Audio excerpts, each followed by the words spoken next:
حضرت ابو ذر غفاری رضی اللہ عنہ کے پاس بہت سے مویشی تھے اور اللہ تعالیٰ نے ان میں بہت برکت عطا فرمائی تھی، لیکن طلب ثواب و آخرت کا یہ کمال تھا کہ وہ مال و دولت نہ اپنے پاس جمع ہونے دیتے تھے اور نہ اس مردار کو کسی دوسرے کے پاس دیکھنا چاہتے تھے، اس لیے عمرہ سے ہمیشہ آپ کی لڑائی رہتی تھی۔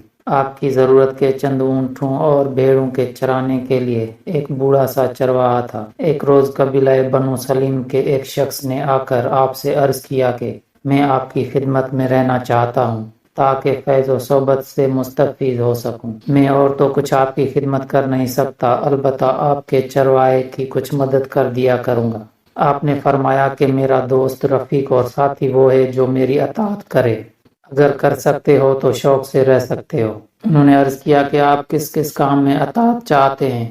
فرمایا کہ بس میری اطاعت یہ ہے کہ جب میں کسی کو اللہ تعالیٰ کے نام پر خرچ کرنے کا حکم دوں تو بہتر سے بہتر اور عمدہ سے عمدہ مال خرچ کیا جائے۔ انہوں نے اس کو قبول کر لیا اور وہاں رہنے لگے۔ ایک روز حضرت ابو ذر غفاری رضی اللہ عنہ سے کسی نے عرض کیا کہ فلاں طرف جنگل میں کچھ غریب لوگ رہتے ہیں، کھانے کی کوئی چیز ان کے پاس نہیں۔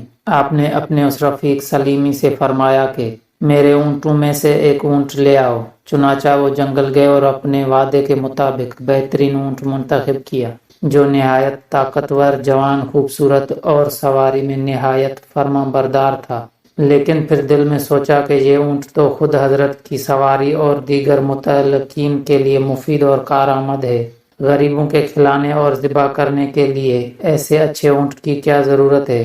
گوشت تو سب کا برابر ہی ہوتا ہے۔ اس لیے وہ اونٹ چھوڑ دیا اور ایک اونٹنی جو اس اونٹ سے تو ذرا کم تھی مگر اور تمام اونٹوں میں سب سے افضل تھی، لے کر حاضر خدمت ہوئے۔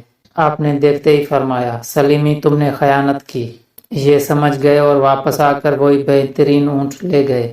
آپ نے اسے ذبح کرایا اور رفقا سے فرمایا کہ اس بستی میں جتنے لوگ ہیں ان سب کے گھر شمار کر لو اور ان کے ساتھ ہی ابو ذر کا یعنی میرا بھی مکان گن لو اور اس گوشت کو سب کے گھروں میں برابر تقسیم کر دو، مگر دیکھنا ابو ذر کے گھر میں زیادہ نہ دینا بلکہ سب جگہ برابر گوشت جائے۔ چنانچہ حسب الارشاد گوشت تقسیم کر دیا گیا۔ بعد میں اپنے دوست سلیمی کو بلایا، فرمایا کہ تم نے اللہ کی راہ میں عمدہ مال خرچ کرنے کا جو وعدہ مجھ سے کیا تھا، جان بوجھ کر اس کی مخالفت کی۔ انہوں نے عرض کیا کہ بھولا تو نہیں تھا، وعدہ خوب یاد ہے، لیکن میں نے خیال کیا کہ یہ اونٹ حضرت کی ضرورت کا ہے، اس لیے میں دانستہ اس کو چھوڑ آیا تھا۔ فرمایا کہ صرف میری ضرورت کی وجہ سے چھوڑ آئے تھے؟ عرض کیا جی ہاں، محض آپ کی ضرورت کی وجہ سے۔ فرمایا اپنی ضرورت کا دن بتاؤ۔ یاد رکھو میری ضرورت کا دن وہ ہے جس روز مجھے قبر کے گڑھے میں اکیلا ڈال دیا جائے گا، جس دن میرے ساتھ میرے دوست، احباب، عزیز و اقارب میں سے کوئی نہ ہوگا، میرا مال و دولت سب یہیں رہ جائیں گے اور میں وہاں تنہا رہوں گا۔ میری ضرورت کا دن وہ ہے۔